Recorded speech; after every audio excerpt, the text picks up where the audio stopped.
How's it going, guys? Welcome back to Techware Tactical. I got something a little bit different. Stacking resources for the oncoming possibility of things not going good. We'll call it that just to keep it YouTube safe.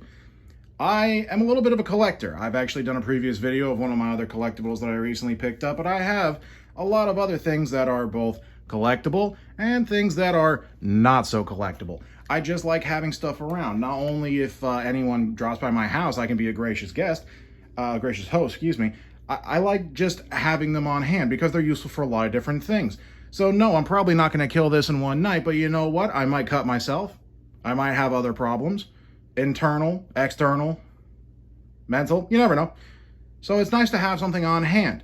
It's also important to do it within a budget. And just because you're within a budget doesn't mean that it's got to be bad or cheap or anything like that. With the advent of both Kirkland and Sam's all having their own alcohol brands, you can really expand a collection into really whatever it is that you want.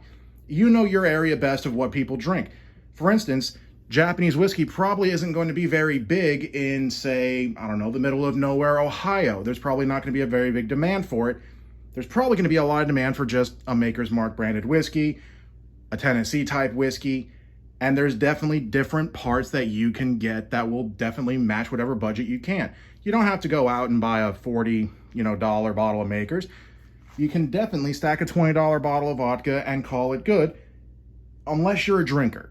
If you're a serious drinker, do not think about doing this because you're leading yourself to your own destruction.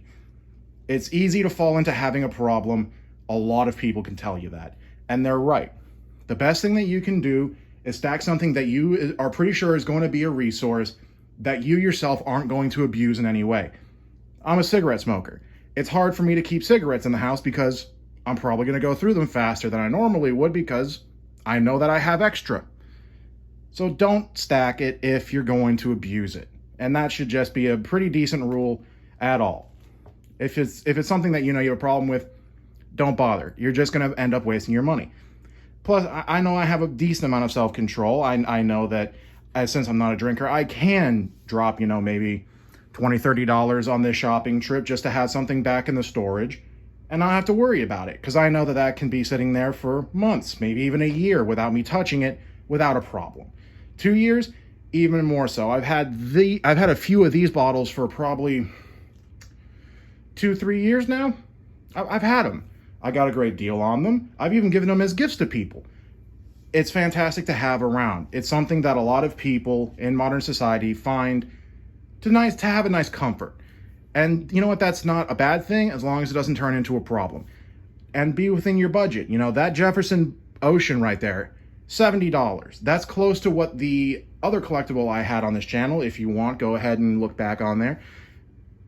It's difficult to keep things up like that. If that's your cost, that's what it is. I would find that difficult just because that's a lot of money that I could put towards other things, especially when it's not my main habit of choice.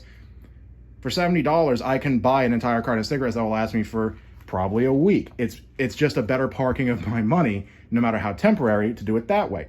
It's fine to every once in a while splurge out a little bit and have something nice for yourself for when you do want to drink, because I do drink occasionally, and when I do unfortunately drink to excess, so I try and limit it as much as possible. I might drink maybe to excess 3 to 5 times a year, maybe.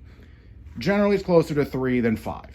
So I generally can afford occasionally to stack a very nice bottle like that, but normally I'm reaching for something like a Japanese whiskey.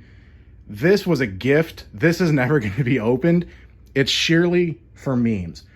I just wanted one, and a friend of mine went to Mexico, and I had them bring it back for me. It came with a little stand and 2 shot glasses. It's a collector's piece. I'm probably going to use that cognac or that very expensive Jefferson way before I use this very, very meme bottle of tequila. Not to mention, right now, you can get Remy, $20 a bottle at a Costco. I don't think they sell it at Sam's, but I know they do at Costco. And they have their own. Kirkland does their own Tennessee whiskey. They do their own cognac. I think they do one of every major liquor in their liquor stores. It's something that if you're not a drinker, you can very easily put an extra $20 onto a shopping list and have a little stockpile in a corner. There's lots of recipes that call for different things like cognac, whiskey, bourbon, brandy. And it's nice to have something. You're probably not going to use the expensive Jefferson for it. You're probably going to use something like this. And it's much better to use the cheaper one. You know, you're going to be cooking with it. You're going to burn off a lot of the flavor. Unless it's something like wine, which transfers very well over into food, I wouldn't worry about it that much. So if it's something that you can see yourself doing and not have a problem with it, absolutely go for it. Right now with everything that's happening, I bought that bottle of cognac for about 40 bucks about 2 months ago. I think it's up to about $55 now, so I would call that a win. If I flipped it immediately, I would make money on my purchase. So I can't really complain about that too much. Thank you so much, guys, and I'll see you in the next one.